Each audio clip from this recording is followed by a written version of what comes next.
Welcome to Somas Hindi class. कहानी मुंशी प्रेमचंद की कहानी बड़े घर की बेटी। बेनी माधव सिंह गौरीपुर गांव के जमींदार और नंबरदार थे। उनके पितामह का अर्थ है दादाजी, किसी समय बड़े धन धान्य से संपन्न थे। गांव का पक्का तालाब और मंदिर, जिसकी अब मरम्मत भी मुश्किल थी, उन्हीं के कीर्ति स्तंभ थे। बेनी माधव सिंह अपनी आधी से अधिक संपत्ति वकीलों को भेंट कर चुके थे। उनकी वर्तमान आय 1000 वार्षिक से अधिक न थी। ठाकुर साहब के 2 बेटे थे। बड़े का नाम श्रीकंठ सिंह था। उसने बहुत दिनों के परिश्रम और उद्योग के बाद बीए की डिग्री प्राप्त की थी। अब एक दफ्तर में नौकर था। छोटा लड़का लाल बिहारी सिंह दोहरे बदन का सजीला जवान था।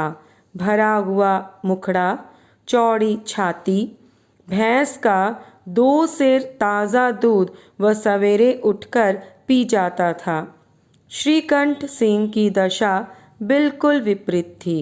इन नेत्रप्रिय गुणों को बीए इन्हीं 2 अक्षरों पर न्योछावर कर दिया था। इन 2 अक्षरों ने उनके शरीर को निर्बल और चेहरे को कांतिहीन बना दिया था। श्रीकंठ इस अंग्रेजी डिग्री के अधिपति होने पर भी पाश्चात्य सामाजिक प्रथाओं के विशेष प्रेमी न थे, बल्कि वे बहुधा बड़े जोर से उसकी निंदा और तिरस्कार किया करते थे। दशहरे के दिनों में वे बड़े उत्साह से रामलीला में सम्मिलित होते और स्वयं किसी न किसी पात्र का अभिनय करते थे। प्राचीन सभ्यता का गुणगान उनकी प्रकृति का प्रधान अंग था। सम्मिलित कुटुंब के तो वे एकमात्र उपासक थे।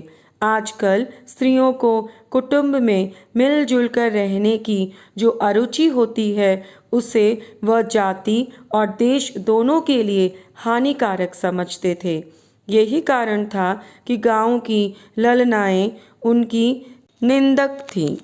कोई कोई तो उन्हें अपना शत्रु समझने में भी संकोच न करती थी। स्वयं उनकी पत्नी को इस विषय में उनसे विरोध था। यह इसलिए नहीं कि उसे अपने सास ससुर, देवर या जेठ आदि से घृणा थी, बल्कि उसका विचार था कि यदि बहुत कुछ सहने पर भी परिवार के साथ निर्वाह न हो सके, तो आए दिन की कलह से जीवन को नष्ट करने की अपेक्षा अच्छा है कि अपनी खिचड़ी अलग पकाई जाए। आनंदी एक बड़े उच्च कुल की लड़की थी। उसके बाप एक छोटी सी रियासत के तालुक्यदार थे। तालुक्यदार का अर्थ है बड़े जमींदार। विशाल भवन, 1 हाथी, 3 कुत्ते, झाड़ फानूस, ऑनररी मजिस्ट्री और ऋण, जो एक प्रतिष्ठित तालुक्यदार के योग्य पदार्थ हैं, सभी यहाँ विद्यमान थे। नाम था भूप सिंह। बड़े उदार चित्त और प्रभावशाली पुरुष थे, पर दुर्भाग्य से लड़का एक भी न था। आनंदी चौथी लड़की थी। वह अपनी सब बहनों से अधिक रूपवती और गुणवती थी। इससे ठाकुर भूप सिंह उसे बहुत प्यार करते थे। सुंदर संतान को कदाचित उसके माता पिता भी अधिक चाहते हैं। ठाकुर साहब बड़े धर्म संकट में थे कि आनंदी का विवाह कहाँ करे। न तो यही चाहते थे कि ऋण का बोझ बढ़े, और न यही स्वीकार था कि उसे अपने को भाग्यहीन समझना पड़े। एक दिन श्रीकंठ सिंह उनके पास किसी चंदे का रुपया मांगने आए। भूप सिंह उनके स्वभाव पर रीझ गए और धूमधाम से श्रीकंठ सिंह का विवाह आनंदी के साथ हो गया। आनंदी अपने नए घर में आई तो यहाँ रंग ढंग कुछ और देखा। जिस टीम टाम टीम टाम का अर्थ है बनाव श्रृंगार की उसे बचपन से ही आदत पड़ी हुई थी, वह यहाँ नाम मात्र को भी न थी। हाथी घोड़ों का कहना ही क्या, कोई सजी हुई सुंदर बहली तक न थी। रेशमी स्लीपर साथ लाई थी, पर यहाँ बाग कहाँ जहाँ वह सैर करती। मकान में खिड़कियाँ तक न थी, न ज़मीन पर फर्श, न दीवार पर तस्वीरें।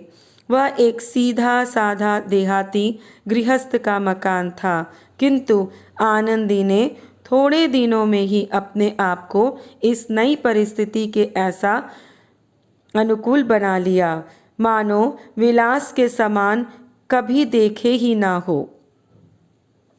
एक दिन दोपहर के समय लाल बिहारी सिंह 2 चिड़िया लिए हुए आया और भावत से बोला, जल्दी से पका दो, मुझे भूख लगी है।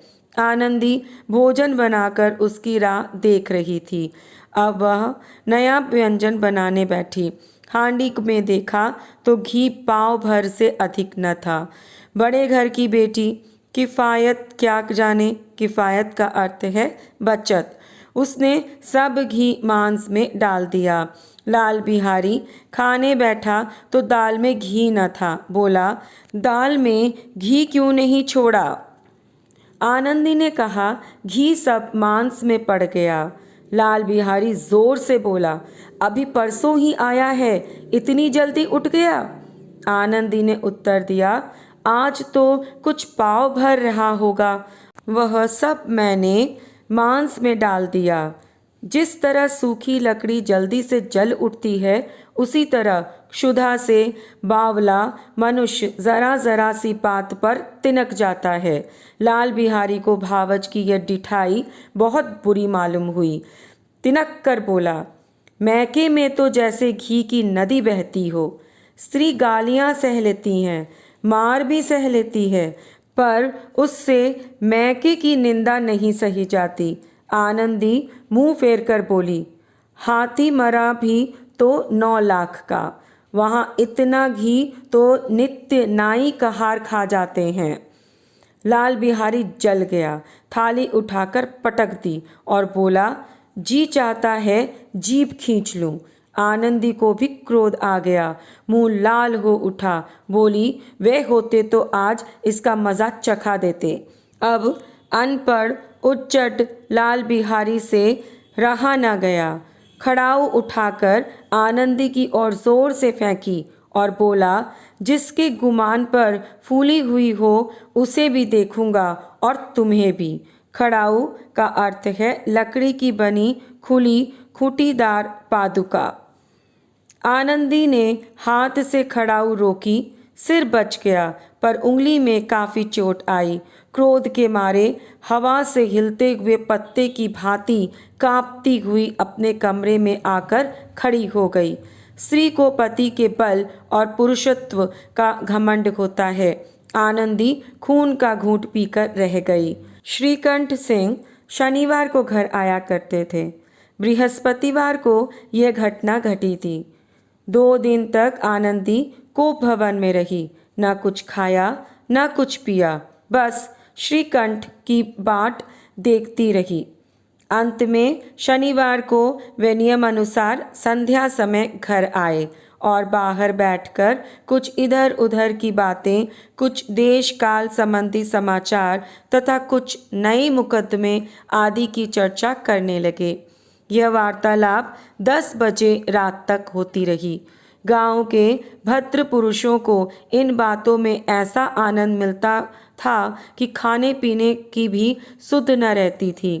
श्रीकंठ सिंह को पिंड छुड़ाना मुश्किल हो जाता था।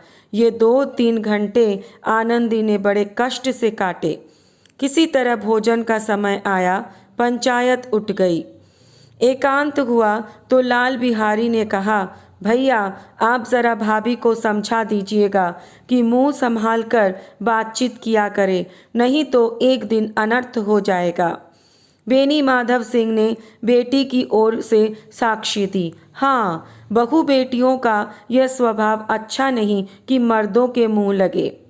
लाल बिहारी बोला, वे बड़े घर की बेटी है तो हम भी कोई कूर्मी कहार नहीं हैं। श्रीकंठ ने चिंतित स्वर से पूछा, आखिर बात क्या हुई? लाल बिहारी ने कहा, कुछ भी नहीं, यों ही आप उलझ पड़ी। मैके के सामने हम लोगों को कुछ समझती ही नहीं। श्रीकंठ खा पी कर आनंदी के पास गए। वह भरी बैठी थी। ये हजरत भी कुछ तीखे थे। आनंदी ने पूछा, चित्त तो प्रसन्न है? श्रीकंठ सिंह बोले, बहुत प्रसन्न है, पर तुमने आजकल घर में यह क्या उपद्रव मचा रखा था? आनंदी की त्योरी चढ़ गई। झुंझलाहट के मारे बदन में ज्वाला सी तहक उठी। बोली, जिसने तुमसे यह आग लगाई है उसे पाऊं तो मुंह झुलस दूं। इतनी गर्म क्यों होती हो? बात तो कहो। क्या कहूँ, यह मेरे भाग्य का फेर है। नहीं तो एक गवार छोकरा जिसको चपरासीगिरी करने का भी शऊर नहीं, मुझे खड़ाऊ से मारकर यूं अकड़ता।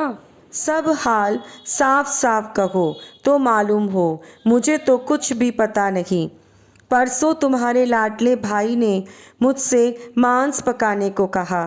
घी हांडी में पाव भर से अधिक न था। वह सब मैंने मांस में डाल दिया। जब खाने बैठा तो कहने लगा, दाल में घी क्यों नहीं है? बस इसी पर वह मेरे मैके को भी भला बुरा कहने लगा। मुझसे रहा न गया। मैंने कहा कि वहाँ इतना घी तो नाई कहार खा जाते हैं और किसी को जान भी नहीं पड़ता। बस इतनी सी बात पर उस अन्यायी ने मुझ पर खड़ाऊ फेंक मारी। यदि हाथ से न रोक लेती तो सर फट जाता। उसी से पूछो मैंने जो कुछ कहा वह सच है या झूठ। श्रीकंठ की आंख लाल हो गई। बोले, यहाँ तक हो गया उस छोकरे का साहस? आनंदी स्त्रियों के स्वभाव अनुसार रोने लगी, क्योंकि आंसू उनकी पलकों पर रहते हैं। श्रीकंठ धैर्यवान और शांत पुरुष थे। उन्हें कदाचित ही क्रोध आता था, पर स्त्रियों के आंसू पुरुषों की क्रोधाग्नि बढ़ाने में घी का काम करते हैं। रात भर करवट बदलते रहे। उद्विग्नता के कारण पलक तक नहीं झपकी। उद्विग्नता का अर्थ है परेशानी, चिंता। प्रातःकाल अपने बाप के पास जाकर बोले, दादा, अब इस घर में मेरा निर्वाह न होगा। इस तरह की विद्रोहपूर्ण बातें कहने पर श्रीकंठ सिंह ने कितनी ही बार अपने मित्रों को आड़े हाथों लिया था, परंतु दुर्भाग्यवश आज उन्हें स्वयं वे ही बातें अपने मुंह से कहनी पड़ी। दूसरों को उपदेश देना भी कितना सहज है। बेनी माधव सिंह घबरा उठे और बोले, क्यों?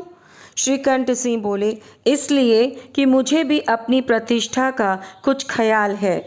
आपके घर में अब अन्याय और हठ का प्रयोग हो रहा है। जिनको बड़ों का आदर सम्मान करना चाहिए वे उनके सिर चढ़ते हैं। मैं दूसरे का नौकर ठहरा, घर पर रहता नहीं। यहाँ मेरे पीछे स्त्रियों पर खड़ाऊ और जूतों की बौछार होती है। कड़ी बात तक ही हो तो चिंता नहीं, कोई एक दो कह ले वहाँ तक मैं सह सकता हूँ, किंतु यह कदापि नहीं हो सकता कि मेरे ऊपर लात घूंसे पड़े और मैं मुंह न खोलूँ। बेनी माधव सिंह कुछ जवाब न दे सके। श्रीकंठ सिंह सदैव उनका आदर करते थे। उनके ऐसे तेवर देखकर बूढ़ा अवाक रह गया। केवल इतना ही बोला, बेटा, तुम बुद्धिमान होकर ऐसी बातें करते हो। स्त्रियां इसी तरह घर का नाश कर देती हैं। उनको बहुत सिर चढ़ाना अच्छा नहीं। श्रीकंठ सिंह ने उत्तर दिया, इतना मैं जानता हूँ, आपके आशीर्वाद से मूर्ख नहीं हूँ। आप स्वयं जानते हैं, मेरे ही समझाने बुझाने से इसी गांव में कई घर संभल गए, पर जिस स्त्री की मान प्रतिष्ठा का ईश्वर के दरबार में उत्तरदाता हूँ, उसके प्रति ऐसा घोर अन्याय और पशुवत व्यवहार असह्य है। आप सच मानिए, मेरे लिए यही कुछ कम नहीं है कि लाल बिहारी को कुछ दंड नहीं दिया। अब बेनी माधव सिंह भी गरमाए, ऐसी बात और न सुन सके। बोले, लाल बिहारी तुम्हारा भाई है, उससे कभी भूल चूक हो उसके कान पकड़ो, लेकिन लाल बिहारी को मैं अपना भाई नहीं समझता। स्त्री के पीछे? जी नहीं, उसकी क्रूरता और अविवेक के कारण। दोनों कुछ देर चुप रहे। ठाकुर साहब लड़के का क्रोध शांत करना चाहते थे, लेकिन यह नहीं स्वीकार करना चाहते थे कि लाल बिहारी ने कोई अनुचित काम किया है।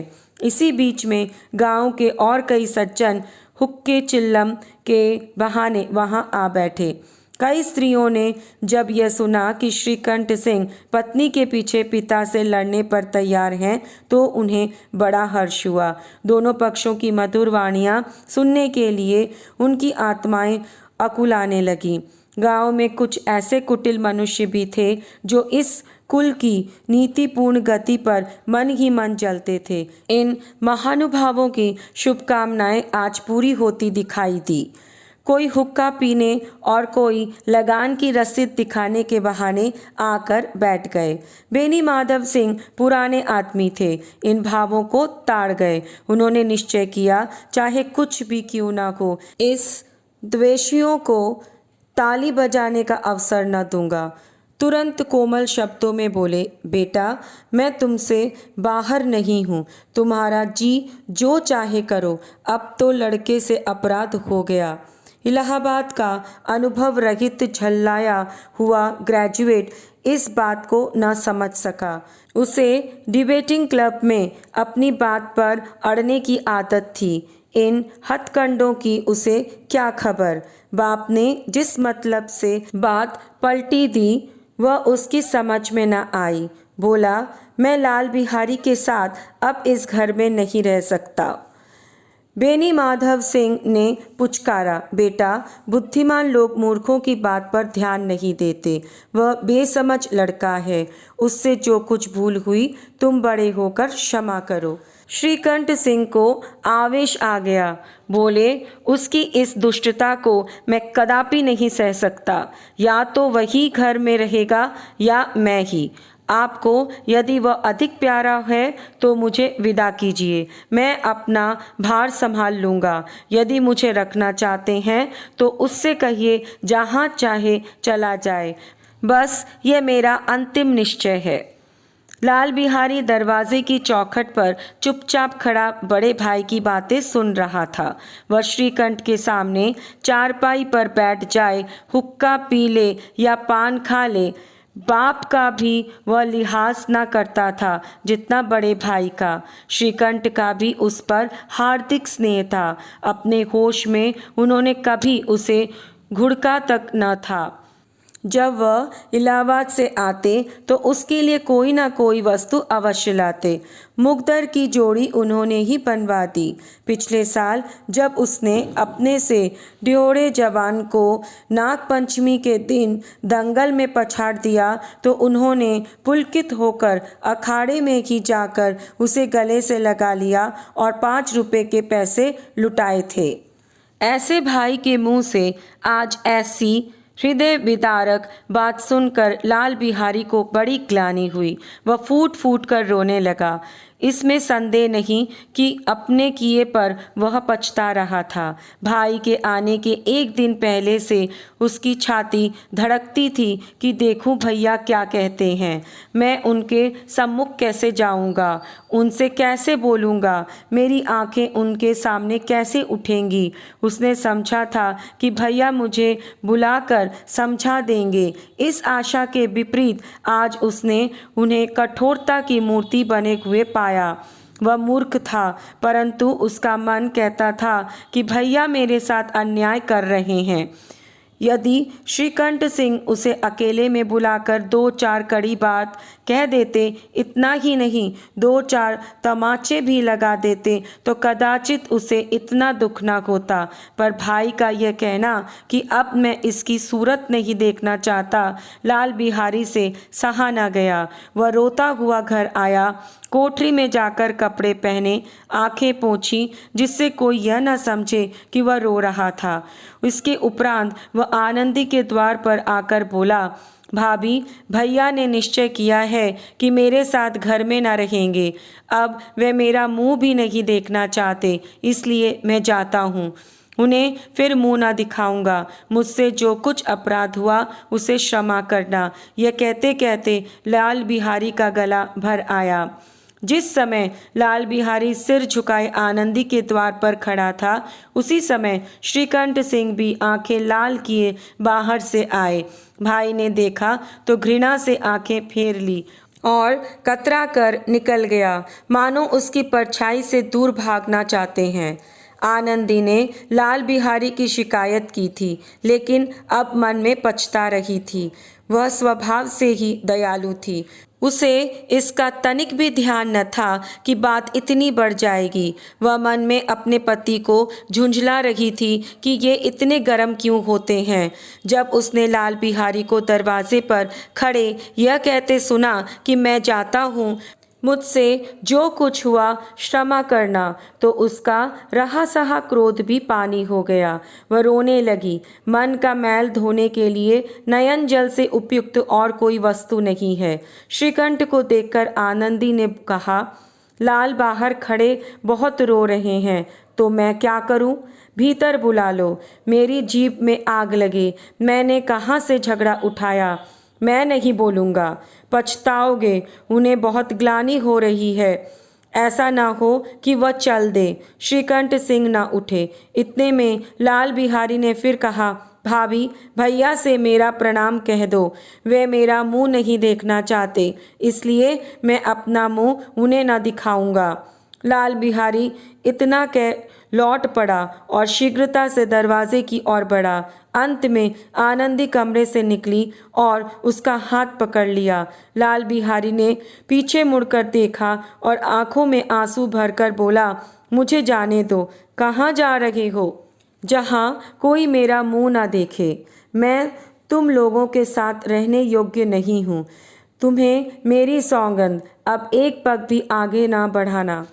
जब तक मुझे यह ना मालूम हो जाए कि भैया का मन मेरी तरफ से साफ हो गया, तब तक मैं इस घर में कदापि न रहूँगा। श्रीकंठ सिंह का हृदय भी पिघला। उन्होंने बाहर आकर लाल बिहारी को गले से लगा लिया। दोनों भाई खूब फूट फूट कर रोए। लाल बिहारी ने सिसकते हुए कहा, अब कभी मत कहिएगा कि तुम्हारा मुंह न देखूंगा। इसके सिवा आप जो दंड देंगे मैं सहर्ष स्वीकार करूंगा। श्रीकंठ ने कांपते हुए स्वर में कहा, लल्लू, इन बातों को बिल्कुल भूल जाओ। ईश्वर चाहेगा तो फिर ऐसा अवसर न आएगा। बेनी माधव सिंह बाहर से आ रहे थे। दोनों भाइयों को गले मिलते देखकर आनंद से पुलकित हो उठे और बोल उठे, बड़े घर की बेटियां ऐसी ही होती हैं, बिगड़ता हुआ काम बना लेती हैं। गांव में जिसने यह वृत्तांत सुना, उसी ने इन शब्दों में आनंदी की उदारता को सहारा। बड़े घर की बेटियां ऐसी ही होती हैं। लेखक मुंशी प्रेमचंद। अगर वीडियो ज्ञानवर्धक लगे तो लाइक और चैनल को सब्सक्राइब करें। धन्यवाद।